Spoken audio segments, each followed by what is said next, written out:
بنی اسرائیل میں ایک بہت بڑا عابد گزار شخص تھا جو دن رات عبادت میں لگا رہتا تھا، اور بنی اسرائیل میں اس کی عبادت بڑی مشہور تھی۔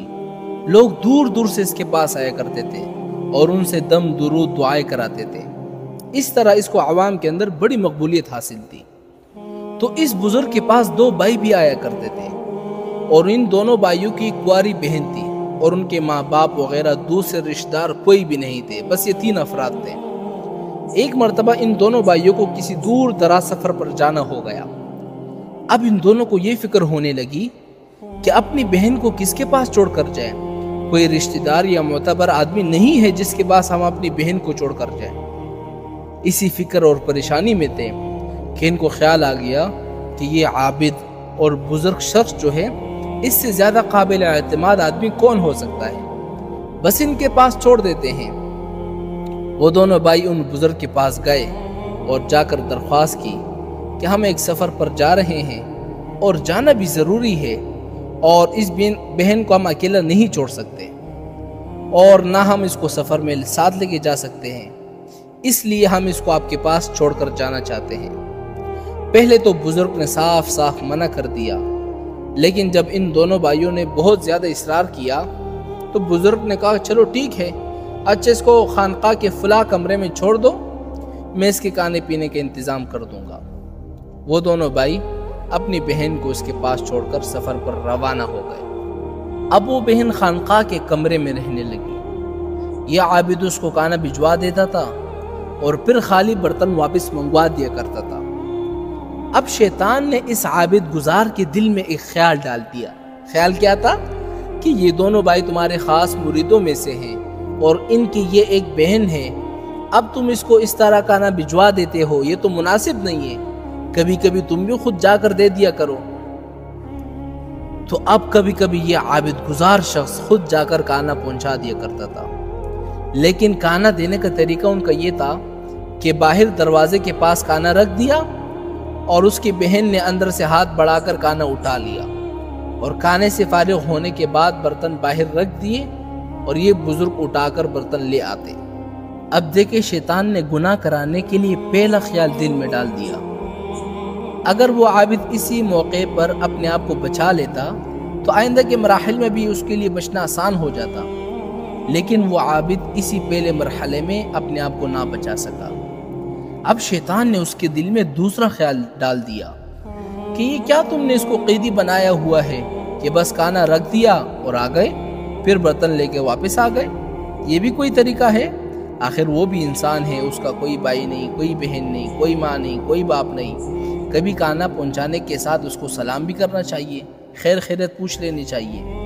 اب یہ دوسرا مرحلہ آ گیا۔ اس عابد نے اس کو سلام کرنا بھی شروع کر دیا، خیر خیریت بھی پوچھنی شروع کر دی۔ کچھ دنوں کے بعد شیطان نے اس کے دل میں تیسرا خیال ڈال دیا کہ باہر خیر خیریت پوچھنے سے کیا فائدہ، کبھی اندر کمرے میں جا کر بھی خیر خیریت پوچھ لینی چاہیے تاکہ اس کو کچھ خوشی محسوس ہو، کیونکہ وہ بیچاری تو اکیلے کمرے میں بند ہے، نہ تو اس کا کوئی ہمدرد ہے نہ کوئی خیر خواہ ہے۔ چنانچہ اس عابد نے اس خیال پر بھی عمل کر لیا۔ اب کمرے کے اندر جانے لگا اور 2-4 خیر خیریت کے جملے کہہ کر کھانا دے کر برتن لے کر واپس آ جاتا۔ پھر شیطان نے اس کے دل میں چوتھا خیال ڈال دیا کہ کچھ دیر اس کے پاس بیٹھنا بھی چاہیے، کم از کم 10 منٹ اس کے پاس بیٹھنا بھی چاہیے۔ وہ عابد گزار اس کے پاس 10-15 منٹ بیٹھ جایا کرتا تھا۔ آپ جانتے ہیں نا کہ اگر کسی کمرے میں مرد اور عورت اکیلے ہوں تو لازماً وہاں پر تیسرا شیطان ہوتا ہے۔ دونوں کے درمیان رابطہ بڑھتا رہا، حتیٰ کہ آہستہ آہستہ شیطان نے دونوں کو گناہ کے اندر مبتلا کر دیا۔ دیکھیں نا، پہلے خیال نے اس بزرگ کو کہاں سے کہاں تک پہنچا دیا۔ ظاہر ہے کہ گناہ میں مبتلا ہونے کے بعد آدمی کو بڑی شرمندگی محسوس ہوتی ہے اور آدمی اپنے عیب چھپانے کی بھرپور کوشش کرتا ہے، یا تو وہ ایسا بے غیرت ہو جاتا ہے کہ اس کو اس کی پرواہ نہیں رہتی، اور اگر تھوڑی سی بھی غیرت ہوتی ہے نا تو وہ اپنا عیب چھپانے کی بھرپور کوشش کرتا ہے۔ تو اس عابد گزار نے اس عورت سے کہا کہ تم کسی کو مت بتانا، اور جب تمہارے بھائی آ جائے نا تو ان کو بھی مت بتانا۔ اس کے بعد اس عورت کے یہاں بچہ پیدا ہو گیا۔ اب اس عابد گزار کو اپنی عزت کی فکر ہونے لگی کہ سب لوگ کہیں گے کہ اس کا بچہ کہاں سے پیدا ہو گیا، اس کا تو کوئی نکاح ہی نہیں ہوا تھا۔ اس بدنامی سے بچنے کے لیے اس عابد گزار نے اس بچے کو قتل کر دیا۔ اب بچے کو قتل کرنے کے بعد اس عابد گزار کو یہ فکر ہونے لگی کہ یہ عورت تو اپنے بھائی کو ہر حال میں بتائے گی، یہ مجھے کیسے معاف کر سکتی ہے، میں نے تو اس کو بچے کو قتل کر دیا ہے۔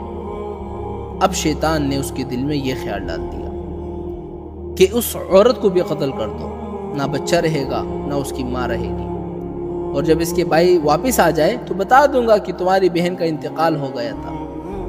چنانچہ اس عابد گزار نے اس عورت کو بھی قتل کر دیا اور بچے کو بھی قتل کر دیا، اور دونوں کو ایک قبر کے اندر دفن کر دیا۔ لیکن شیطان نے اس پر اکتفا نہیں کیا۔ شیطان نے سوچا کہ اس نے تو سب کچھ کر لیا، لیکن ابھی بھی اس کی دنیاوی عزت باقی ہے۔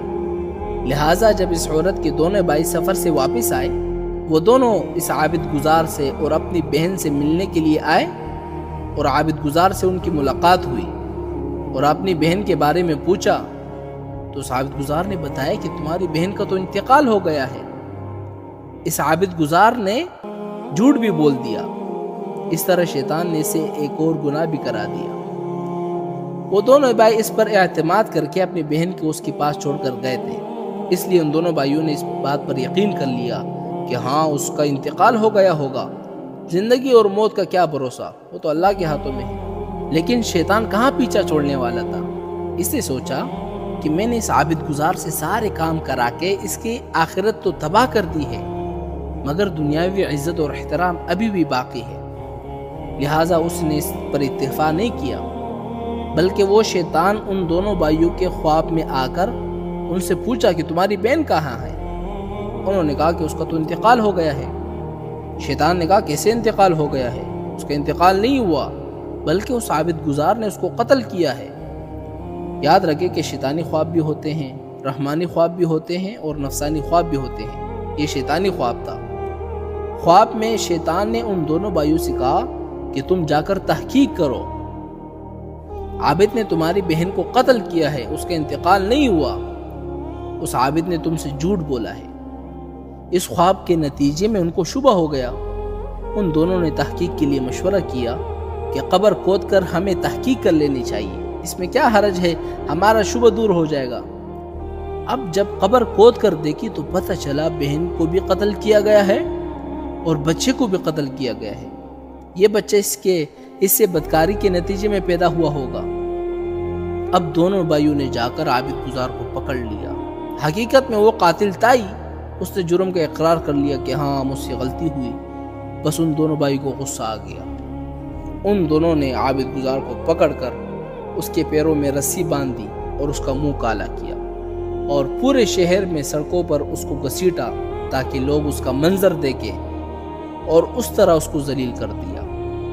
آج تک پورے شہر میں جس کی عبادت کی شہرت تھی، آج پورے شہر میں اس کی ذلت اور رسوائی عام ہو رہی ہے۔ اس کی عبادت بھی برباد ہوئی، عزت بھی برباد ہوئی، ذلت اور رسوائی پوری دنیا کے سامنے آ گئی۔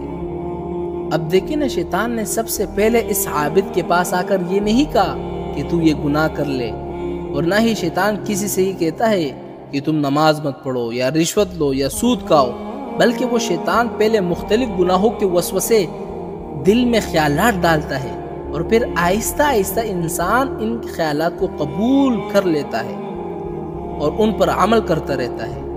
آخرکار انسان اس بدترین گناہ کے اندر مبتلا ہو جاتا ہے۔